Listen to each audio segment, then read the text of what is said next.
자, 이번에 만나볼 시간은 경제전입니다. 보통 소개할 때는 뭐 파전, 김치전 아니고 경제전 이렇게 말씀하셨는데 전 좀 다르게 소개하고 싶은 게요. 정말 경제가 요새 전쟁입니다. 먹고 사는 문제, 생존하는 문제가 전쟁이어서 경제전. 예, 전쟁할 때 전으로 전 한번 표현하면서 이 코너를 아주 잘 이끌어가고 계신 분이죠. 경제부 조태현 기자 스튜디오에 모셨습니다. 안녕하십니까? 안녕하세요, 조태현입니다. 네, 과찬 감사합니다. 아유, 과찬이 아니라 제대로 된 평가였습니다. 자, 오미크론 얘기를 먼저 시작해야 될 것 같은데 저도 오프닝에서 얘기했지만 오미크론 사실 발표되자마자 세계 증시가 한번 출렁거렸는데 맞습니다. 예. 여파가 크네요.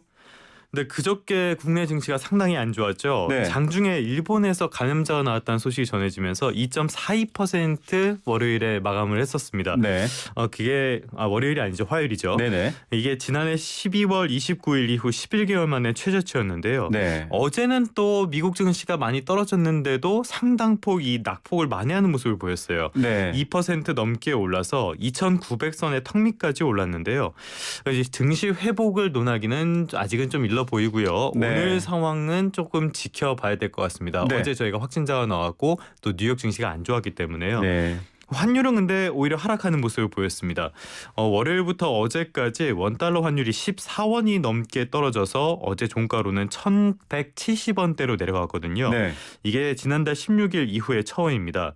미국으로도 오미크론이 번질 거라는 이런 우려가 더 커지면서 달러가 제각 하락했다 이런 평가가 나오고 있습니다. 네. 증시라든지 금융이 사실은 경제 상황, 사회 상황을 네네. 선반영하는 그렇죠. 발빠른 측면이 예. 있는데 전망도 좀 걱정이 될 것 같은데요. 이게 어제 이전까지 국내 증시가 6거래일 연속 하락을 하다가 네. 지난달 22일에 3,000선을 탈환을 했는데요. 이게 딱 네. 하루에 그쳤습니다. 네. 그러다가 어제 한 2% 넘게 회복한 거니까 이게 뭐 회복세다 이렇게 보긴 좀 어렵고요. 네. 지금 같은 시장을 변동성이 크다고 표현을 하는데요. 네네. 당분간은 이런 상황이 좀 이어지지 않을까 이렇게 전망을 해볼 수 있겠습니다. 네. 증권사들도 국내 증시의 전망을 조금씩 하향 조정하는 모습을 보이고 있고요. 네. 지금 상황을 보면은 악재들이 많이 겹쳐 있습니다. 네. 공급망 차질 문제가 있고요. 네. 또 물가가 빠르게 오르고 있고 네. 지금 각국이 통화정책 정상화 그러니까 금리 인상 같은 것들 악재가 좀 겹쳐 있는 상황이고요. 맞아요. 이런 상황에서 말씀하신 것처럼 오미크론 변수까지 생겼습니다. 네. 이 국내 경제는 수출 비중이 크다 보니까 원자재를 수입해서 가공하고 수출하는 전 과정에서 외부의 변수를 많이 영향을 받거든요. 네. 이런 측면에서 좀 변동성이 커졌다고 볼 수 있겠고요. 다만 이 코로나19가 경제에 미치는 영향은 다 그 업체마다 좀 다르기 때문에요. 그렇죠. 지금 같은 때는 좀 어떤 종목을 말씀드리기는 어렵지만 네. 성장주라든지 낙폭이 좀 큰 주식 이런 네. 곳들을 중심적으로 투자를 해보시는 게 좀 마땅한 좀 투자 전략이 아닐까 싶습니다. 네, 맞습니다. 뭐 경제가 가장 두려워하는 게 불확실성, 그럼요. 불안정성입니다. 그 자체로서 악재인데 맞습니다. 예. 좀 안정되고 예측 가능해 보기를 좀 기대해 보면서 오미크론 변이가 국내 경제에도 좀 큰 변수가 될 것 그렇죠. 같은데 예. 일단 생산 부진이 나타났네요. 네네, 지난 10월의 산업활동 동향을 보면요. 모든 산업 생산이 한 달 전보다 1.9% 줄었습니다. 네. 이게 지난해 4월 이후에 가장 크게 준 거니까 1년 반 만에 최대폭 감소였고요. 네. 정부의 설명은 대체 공휴일 효과가 좀 있었다는 건데요. 그렇다고 해서 지금 일시적인 설명인 거지만 일시적이라는 설명이지만 좀 아직은 그게 방심할 수는 없는 상황으로 보이고요. 네. 10월에 워낙 부진했으니까 지난달에는 많이 개선이 됐겠지만은 네. 오미크론 변수까지 생겼기 때문에 지금 상황은 그렇게 녹록지는 않아 보입니다. 예. 이런 와중에 또 수출은 호조세다 이런 얘기도 나왔어요. 네, 지난달에 수출이 월간 기준으로 사상 처음 600억 달러를 돌파했는데요. 네. 이게 1년 전보다 32%가 넘게 늘어난 겁니다. 그런데 수입은 더 크게 늘어났어요. 43.6%나 증가했거든요. 네. 근데 일단은 19개월 연속 무역 수지 흑자 자체는 이어졌습니다. 네. 계속 변수를 말씀드리고 있는데요. 네. 이 오미크론이 어떻게 진행될지 알 수가 없기 때문에 네. 이 변수라는 말씀을 좀 드릴 수밖에 없는데 맞아요. 오늘 조금 전에 3분기 성장률 잠정치가 나왔습니다. 이게 네. 0.3%에 그쳤어요. 네. 근데 우리나라 정부나 한국은행은 올해 4% 성장을 좀 기대하고 있는데요. 네. 지금 같은 상황, 지금 3분기에 0.3%에 그쳤기 때문에 4%가 되려면은 4분기에 1% 넘게 성장을 해야 됩니다. 네. 근데 여러 번 말씀드렸다시피 오미크론 변수가 있기 때문에 네. 실제로 이렇게까지 기대한 만큼 성장률이 나올지 4%가 가능할지는 지금은 조금 미지수가 아닐까 이렇게 볼 수 있겠습니다. 국제보건기구까지 나서서 국경 통제가 필요 없다. 라고 얘기하면서 여파를 좀 차단하려고 하는데 역시 알 수 없습니다. 네, 어떻게 진행될지 전혀 알 수가 같습니다. 없으니까 그렇습니다. 자, 부동산 얘기를 좀 넘어가 보겠습니다. 양도세 인하가 추진된다. 결국 좀 시장에 물건이 나오길 기대하는 정책일 것 같은데 비과세 기준 1주택자에 대한 비과세 기준 높이기로 했네요. 네, 그렇습니다. 오늘 국회 본회의에서 처리할 예정인데요. 1가구 1주택의 양도소득세 비과세 기준이 되는 고가주택의 기준 금액을 기존 9억 원에서 12억 원으로 높이기로 했습니다. 지금까지는 1주택자가 집을 팔 때 양도 가격이 9억 원 이하일 때 세금이 없는데요.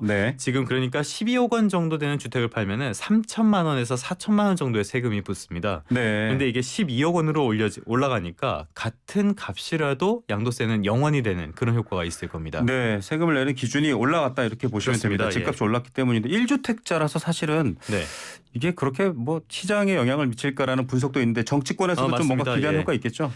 일단은 이렇게 기준을 상향 조정할 수밖에 없었던 게 집값이 너무 빠르게 올랐어요. 이 서울 아파트 평균 매매값을 보면요. KB국민은행 자료인데 2017년 5월 그러니까 문재인 정부가 출범한 때입니다. 이때 6억 원이 조금 넘었는데요. 지난달에 12억 3,700만 원이 됐습니다. 2배가 넘게 올랐어요. 이렇게 올랐기 때문에 1주택자 같은 경우에는 부담이 정말 크거든요. 양도세나 종부세에 대한 저항이 강한 것도 이런 측면이라고 볼 수 있습니다. 이 1주택자들은 값이 오른다고 해서 자산 가격의 상승 혜택을 그렇게 많이 보는 것도 아니기 때문에 이렇게 결국에는 지금 12억 원으로 상향한 것에 따라서 어느 정도는 바람직한 조치로 볼 수 있겠습니다. 근데 말씀하신 것처럼 이것이 시장의 매물 증가로 이어질 것이냐 이 부분에 있어서는 조금 효과를 기대하기는 어려워 보이는데요. 1주택자니까 대부분 그 집에 살고 있기 때문에 큰 효과를 보기는 좀 어려울 것으로 보입니다. 그래서 더불어민주당에서 나오는 게 다주택자의 양도세 중과를 한시적으로 완화하는 방안을 검토하겠다. 입장이 좀 바뀌었죠. 이 얘기가 나오는 배경인데요. 지금 다주택자 세제를 보면은 팔기도 어렵고 가지고 있기도 어렵고 뭐 이렇게 좀 너무 다 조여놓은 측면들이 있어요. 그래서 다주택자의 양도세를 완화하면은 시장에 매물이 늘어나면서 안정시키는 효과가 있는 게 아니냐 이런 전망들이 나오고 있습니다. 다만 정부는 반대하는 입장을 보이고 있는데요. 2019년 12월에 대책을 통해서 다주택 중과를 6개월 동안 뺐는데도 큰 효과가 없었다는 겁니다.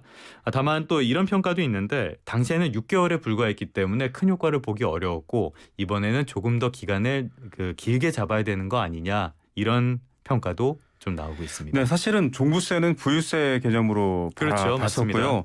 뭐 정부가 조금 이 기대 이익에 대한 부분들까지 좀 배려한다라고 하지만 또 그 부분에 대해서도 제대로 효과가 나올지에 대해서는 좀 의문이 더 많은 것 같습니다. 이렇게 좀 세제 정책이라든지 많은 정책들이 지금 갈팡질팡한다 이런 느낌도 있어요. 맞습니다. 사실은 이 조세 정책 같은 것들은 법에 명확하게 좀 기재를 해줘야지 법적 안정성을 해치지 않는 부분이 있거든요. 근데 말씀하신 것처럼 이 조세 정책이 거의 누더기 수준이 돼가고 있습니다. 양도세 인하는 매물 유도를 위해서 필요한 정책이라는 요구가 많았지만 지금까지는 계속 반대를 해오다가 한순간에 정책 방향을 바꾸겠다고 신호를 줬어요. 그렇기 때문에 갑자기 12억 원으로 또 높이기도 했으니까 지금 잔금 지급을 연기하는 것 같이 시장 혼란이 좀 발생하고 있는 상황이라고 합니다. 가상자산 문제도 있죠. 이 과세 시행일을 내년 1월에서 내후년 1월로 1년 유예하기로 했는데요. 사실 명분이 그렇게 뚜렷하지가 않습니다. 이런 건 조세의 일관성을 해치는 거고요. 이런 식으로 정책 기조를 바꿀 거면은 이전의 정책이 잘못됐다는 그런 신호부터 줘야 될 거고요. 이 정치권 여야 가리지 않고 선거를 앞두고 이 정책을 너무 누더기로 만들고 있는 거 아니냐 이런 비판은 좀 귀담아 들을 필요가 있어 보입니다.